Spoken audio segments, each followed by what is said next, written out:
নির্বাচন নিয়ে তাল বাড়ানোর কথা বলছে। সে গোষ্ঠীটি হলো আমাদেরই, যারা ধর্মের নামে রাজনীতি করে, সে হলো জামাত শিবির। তাদের বক্তব্য কিছুদিন আগে বলেছিল এখন বলে গণভোট। গণভোট দিয়ে তারা বিশ্ব জয় করে দেবে। গণভোটের বিপক্ষে বিএনপি না, আমরা গণভোট চাই, সেটা হতে হবে জাতীয় নির্বাচনের সাথে। আজকে নভেম্বরে গণভোট হলে, ডিসেম্বরে গণভোট হলে, নির্বাচন ফেব্রুয়ারি মাসে, এত বড় একটা ব্যয়বহুল ব্যাপার। নির্বাচন তো নির্বাচন, তার মানে তারা নির্বাচনকে পিছানো, নির্বাচনকে প্রস্তুত করার জন্য তারা গভীর ষড়যন্ত্রে লিপ্ত।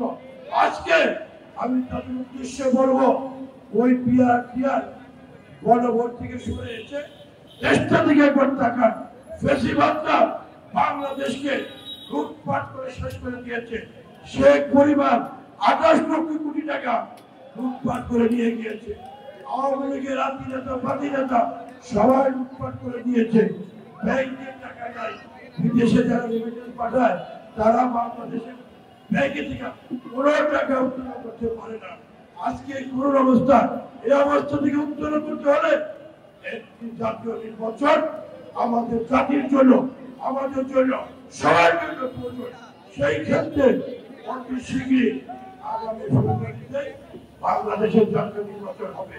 আজকে দিয়া মঞ্চের বাইরে উদ্দেশ্যে বলবো, সারা বাংলাদেশ থেকে আপনারা উপস্থিত হয়েছেন। আপনারা স্ব এলাকায় যে যার সম্মানিত শক্তিশালী করুন। আমাদের ভারপ্রাপ্ত চেয়ারম্যান যারা তারেক রহমান সাহেব খুব শীঘ্রই বাংলাদেশে চলে আসবে। ইনশাআল্লাহ আগামী ফেব্রুয়ারিতে জাতীয় নির্বাচন হবে। কোন তালবানা, কোন ষড়যন্ত্র হবে না। জিয়ার শরীররা, তারেক রহমানের শরীররা 16টি বৎসর ফ্যাসিবাদের বিরুদ্ধে অনুসরণ করেছে। প্রয়োজন বোধে আবার আমরা রাজপথে নামব। তারপর আগামী ফেব্রুয়ারিতে জাতীয় নির্বাচন হবে।